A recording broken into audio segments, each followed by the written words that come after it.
Hello, I'm Tracy Pa, and thanks for joining me for another edition of Scope. In a momentous celebration at St. Peter's Basilica on October 19, 2025, Blessed Peter Torot was officially canonized, becoming Papua New Guinea's first saint. 50 years after his death, Peter Torot was beatified by Pope John Paul II on 17 January 1995 in Port Moresby. The ceremony was a moment of national pride, recognizing his sacrifice and spiritual leadership.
The canonization ceremony led by Pope Leo XIV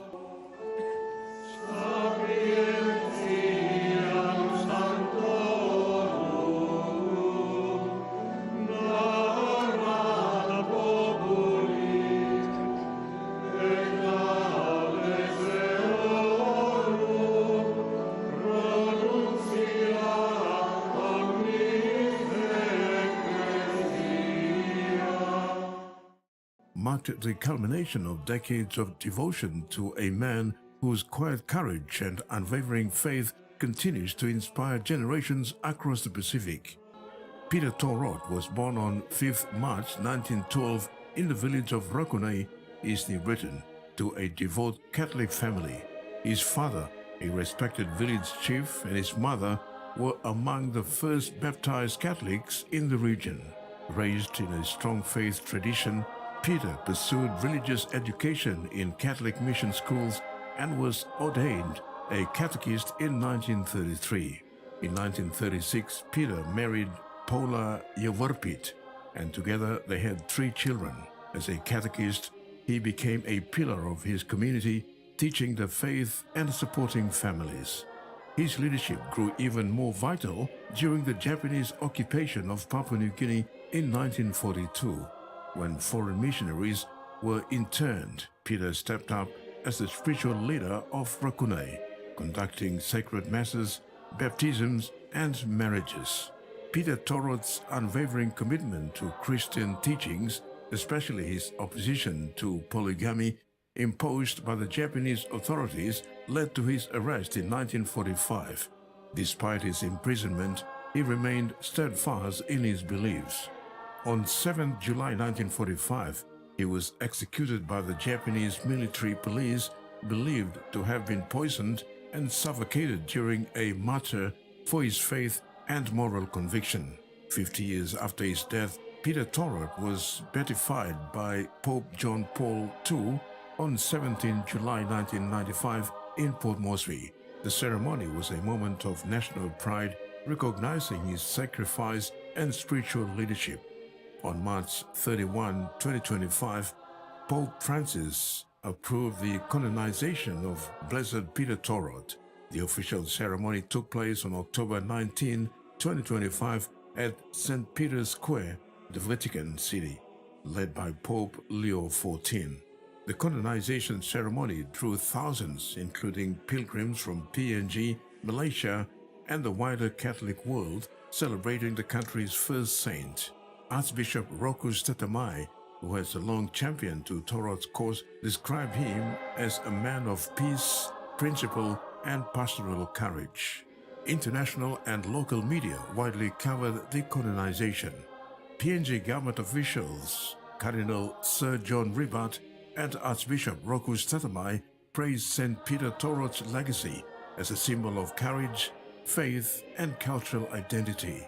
His story continues to inspire youth, catechists, and communities across the Pacific. St. Peter Torot's life and martyrdom are now integral to religious studies and civic education in Papua New Guinea. His life is now taught in schools, celebrated in liturgy, and honored in art and song. Statues and shrines bearing his image stand in churches and public spaces, reminding all of the power of ordinary holiness. His canonization also comes at a time when PNG is grappling with social challenges affecting children and youth, a cause close to Torot's heart. Advocates hope his legacy will inspire renewed commitment to moral leadership and community care. St. Peter Torot was beatified in 1995 and canonized in 2025, becoming Papua New Guinea's first saint. His feast day, July 7. From humble beginnings in Rokunai to sainthood in Rome, St. Peter Torot's journey is a testament to unwavering faith and moral conviction.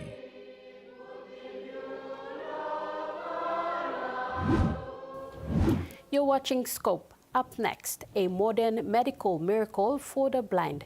A couple shed tears after not seeing each other for a long time.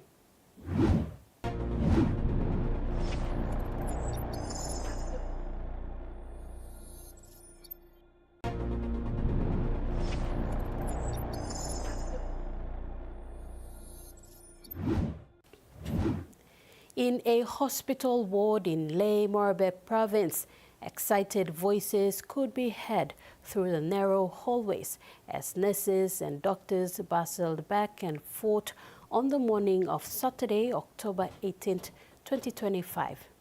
The room filled with over 20 patients, most of whom had bandages over their eyes, are seeing the world again after years of blindness or bad eyesight.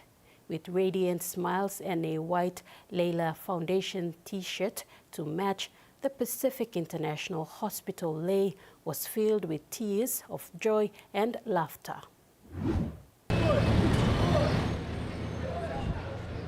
The Pacific International Hospital Lae, located along Masina Street and formerly known as the Lae International Hospital, was a flurry of activity from Wednesday, October 15th to Saturday, October 18th, 2025. The atmosphere this time was different from the usual busy hospital days. Described as an answer to tearful prayers, free cataract surgery was conducted on patients who had been on the Engau Memorial Provincial Hospital's wait list for a long time. The Noble Community Health Initiative was offered free of charge by Layla Foundation and supported by the Church of Jesus Christ of Latter-day Saints, Charity Vision USA, in association with Pacific International Hospital and Eye Care. 177 patients had their sights restored, and most, who are over 50 years of age, have described their miracle as a second chance in life. 67-year-old Martha Mawesi, who is originally from the Trobriand Islands in Milne Bay, but has lived in Lae since 1982, had to take a break from the West Taraka Health Facility due to vision impairment. Dr. Imran operated on my eyes on Wednesday, and on Wednesday and Thursday I went up to Engau, and this plaster of my eye was removed. And as soon as I came down with my last twin daughter, she asked, "Mommy, can you see something?" I said, "Oh, I can see the vehicles right on the street." 68-year-old John Sound from Wewak in East Sepik Province was not able to watch his 8 children grow up for 11 years. Sound, who worked with a drilling company in Lae, had to quit after he lost his vision in 2014. we work drilling company ko na. Time mi lusin drilling company now, 2014. Isa to apply for me pass. To apply for me pass now. I'm minimum look saver or picking me or only big plan or go married or this land. No got na. We got 9 plan tumbo na. Na misa istawan dem mo ligo na. Bisa ko kam na engau, ori sari mi gora na bedeng ori tok masin yang bakarap. Okay, mi come back na bistap na mi mo tinggi no gona bana bat. Mi sa stop to sebo segi to so come back now. Okay, time mi go Friday mi go engau na ori tok asem. Ori dia baika. Ah, na ori chachi mama's money. Na mi asking them to no hat. How we pray you might. Na mi kap to ki meri problem. Ora ini mo likap now. Yumi ko more people longori kam now. Ini saling talk to dia, online ni. Kau tiri ni, mau kisim sahaja belum ligam. Nah, ini kok. Ami tu kau ni minggu lalu buki mita solo. Mana? Nah, all talk teste, you must go down. Nah, mi kam dah tam lo ya. And light inside lo mia, ayah. Only walk na, biru ko mo siya mama kain. Ambil mi ko laos na, all tumbo na, all pigin ni, all big plan, all ko mari ta mi ko mol na mi kaya all na. Bel belum itu, yang play na mi lusin sila. Si kain mekim now, I'm stop because I'm come up mama. Na miru kene and mitra one day come na house ke all out time only housing. Na miru kene na miwali pasien na. Mi kare lo ngel mito. Mi ang plate mi kisiu na yo. Ila kamu lapu na mito wase.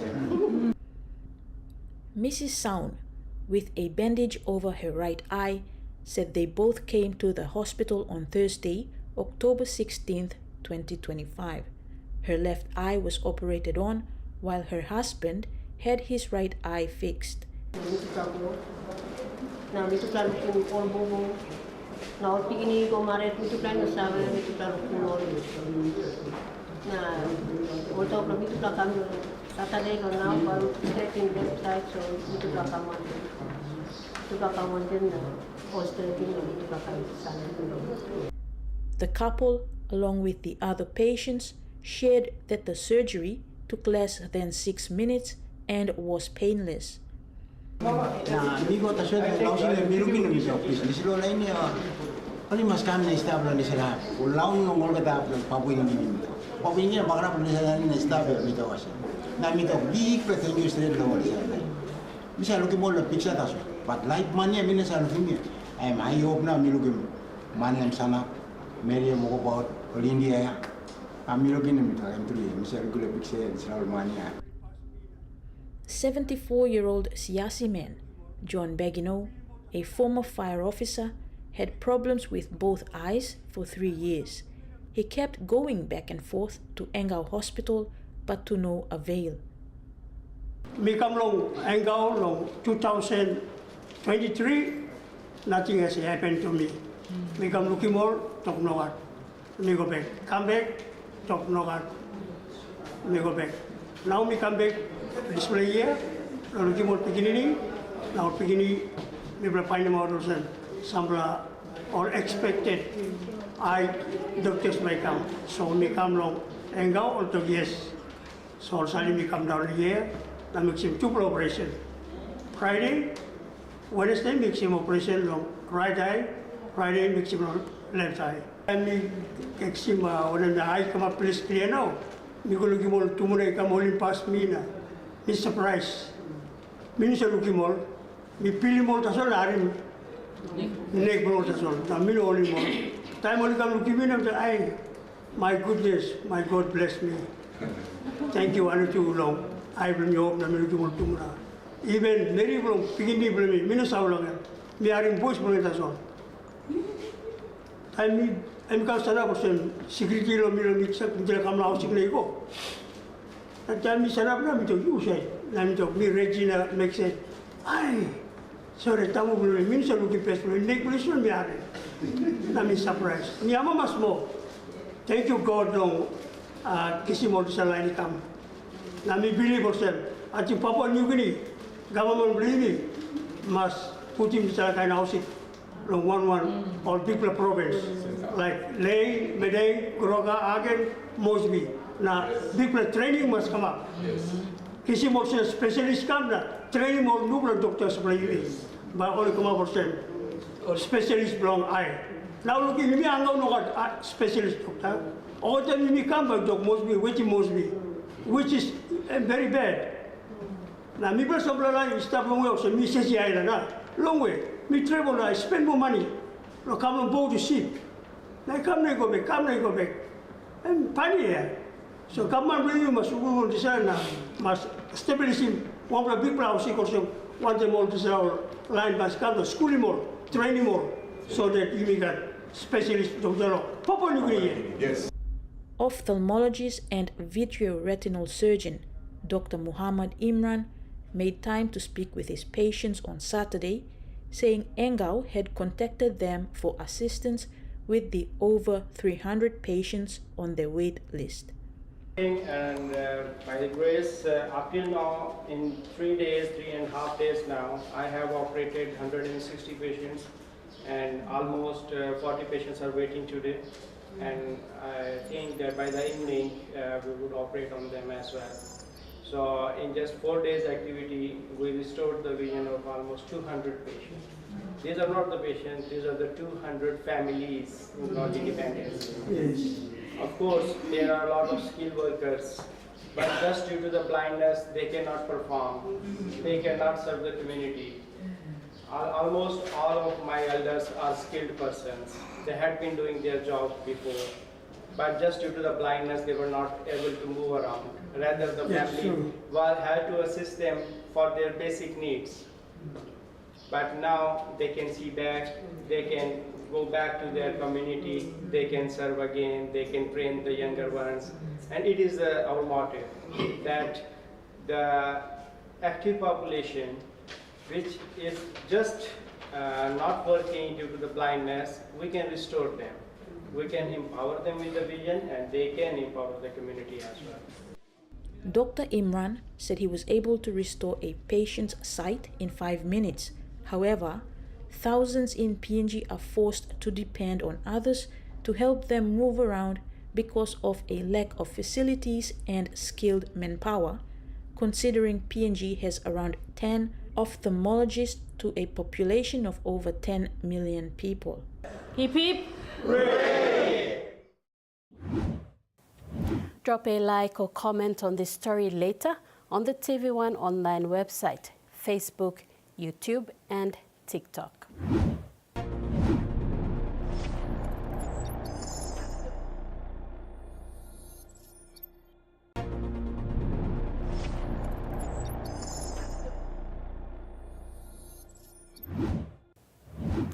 Brisbane Broncos team members have made a historic visit to Papua New Guinea on October 25th after both men and women teams in Australia's National Rugby League claimed the 2025 NRL Premiership titles. Their visit was on a voluntary-based decision to show love and value the enduring fan support from PNG citizens around the country. The visit with the NRL trophies toured extensively up to Highlands region as fans in the region had a first-person view on the trophies with the NRL stars.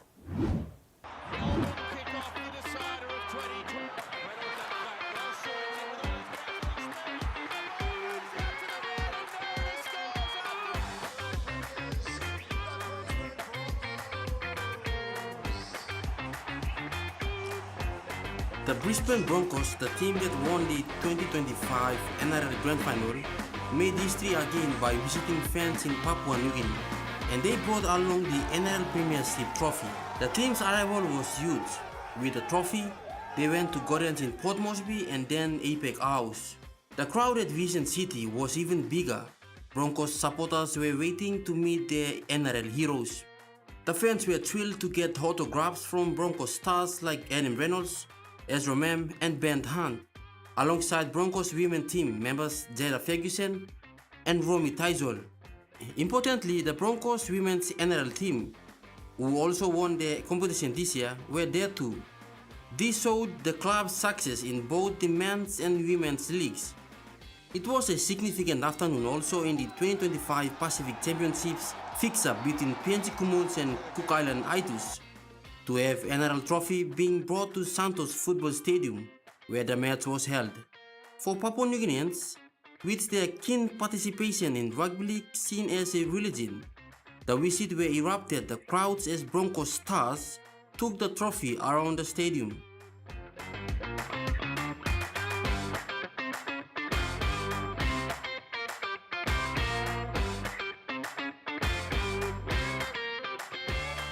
On the night of their first day in PNG, a special private affair was held for different Broncos fan groups.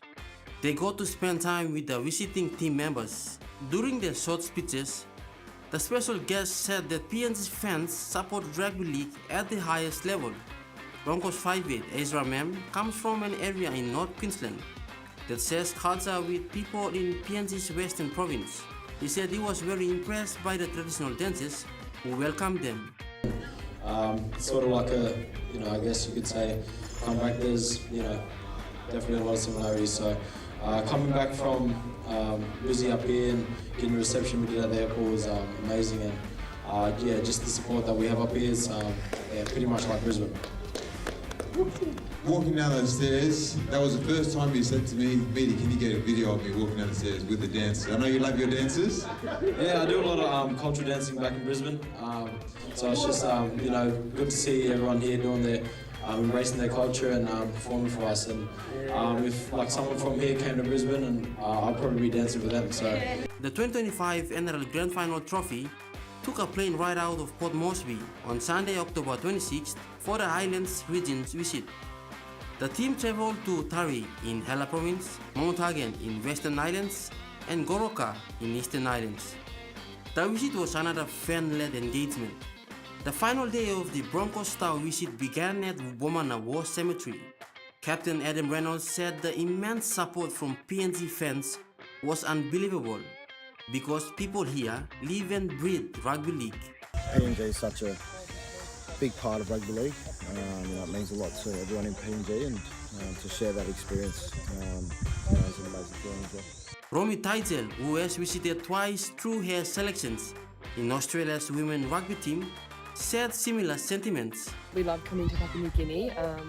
We hear how passionate everyone is about rugby league, and we see it through social media, but to be here and be in community and be immersed in it, I think is really special. And we've had a very warm welcome in all the provinces we've been to and the communities, and now we're here at the War Memorial, and it's a very special day. I think it kind of puts into perspective how much history is created around the community, and we love being here. I believe a lot of young girls who are playing footy at the moment are looking up to you. And what would be your message to them? I think the biggest thing is just to believe in themselves. You can do anything. We've seen that. A lot of us have come from small communities in Australia, no different to the provinces and the small communities we visit here in Papua New Guinea. I think if you're determined, hard work and a lot of sacrifices, you'll be able to do anything you put your mind to. More overwhelming excitement laid ahead of the visitors as they headed out of the war cemetery and into the hands of even more NRL fans across several schools in the nation's capital. First up, De La Salle Secondary.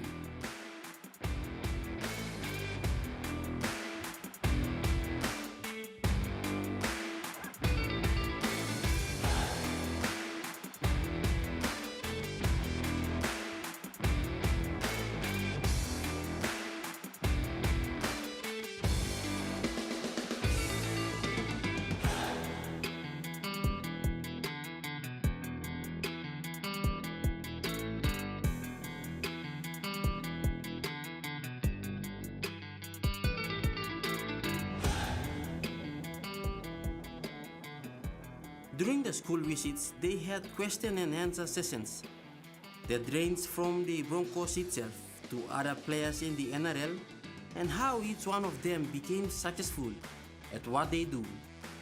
Former Bronco and PNG international David Mead was of great help in arranging the visits and leading discussions.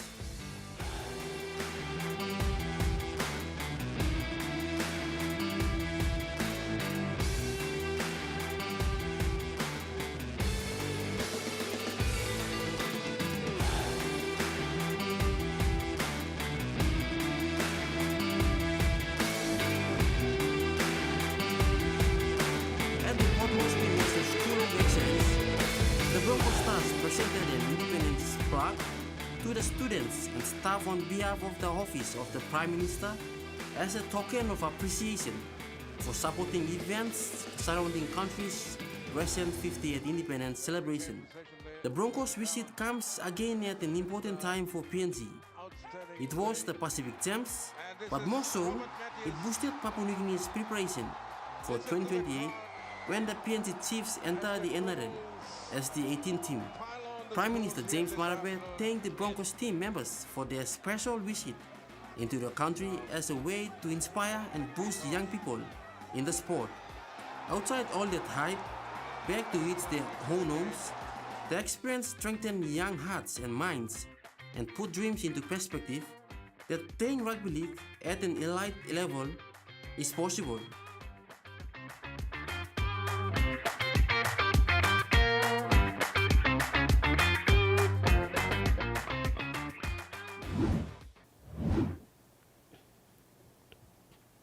And that ends this episode of Scope. Visit the TV1 online website, Facebook, YouTube, and TikTok, and leave a like or comment on our Scope stories this week. Thank you for your company. Good night.